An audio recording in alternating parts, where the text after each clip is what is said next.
वाज़ीज़ तलबा, आज 26 जनवरी है और इस मुनासिबत से सिर्फ हम ही नहीं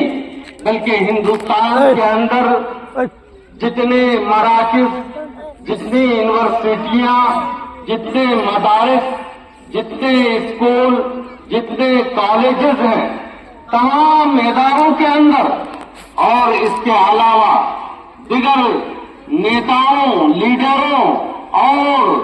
उमराओं के यहाँ इस तरह की जो महफिलें मुनाकिद हुआ करती हैं और उन महफिलों में एक तरह की कौमी एकजहती का पैगाम पूरी दुनिया को देते हैं कि हमारे हिंदुस्तान के अंदर इस मौका और मुनासिबत से किस कदर दिलजमई के साथ हिंदू हो, मुस्लिम हो, सिख हो, ईसाई हो, तमाम तरह के जात और फिरका को कालाए ताक रखते हुए सब मिलजुल कर एक तरह की कौमी त्योहार, कौमी एकजहती का पैगाम पहुंचाते हैं। अजीज तलबा, ये 26 जनवरी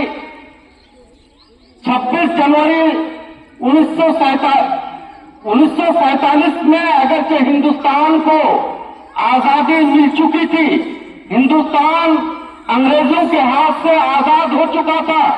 लेकिन हमारे हिंदुस्तान के अंदर चूंकि मुख्तलिफ तरह के कौमें, मुख्तलिफ तरह के मज़ाहिब, मुख्तलिफ तरह के कास्ट रहा करते हैं, इसको मद्देनजर रखते हुए हिंदुस्तान के अंदर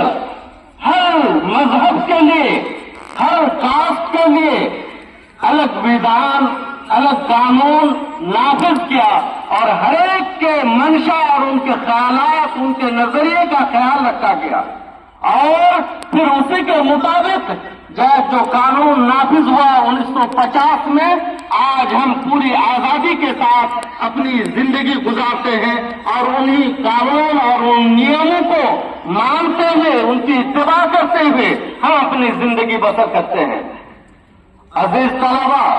जब कभी भी 26 जनवरी का प्रोग्राम हुआ करता है, उस मौके से जब कभी भी हम खुशियां मनाते हैं, तो जब तक जंग आजादी की तारीख दोहराई ना जाए तो फिर ये 26 जनवरी की खुशी नामुकम्मल रहती है। अजीज तलबा,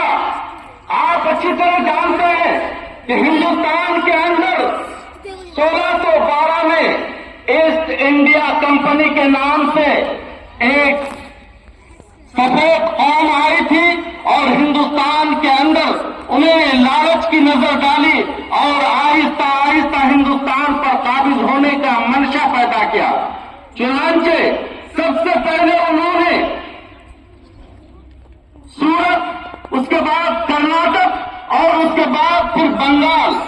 इस बंगाल के अंदर पलासी के मैदान में नवाब सिराजुद्दौला के साथ झड़प हुई और आपस में मुठभेड़, जिसमें नवाब सिराजुद्दौला की 70,000 फौजें थी और सिर्फ अंग्रेजों की सिर्फ 30,000 फौजें। लेकिन इसके बावजूद कुछ मुनाफिक और कुछ ऐसे प्रोपेगेंडा करने वाले शख्सियत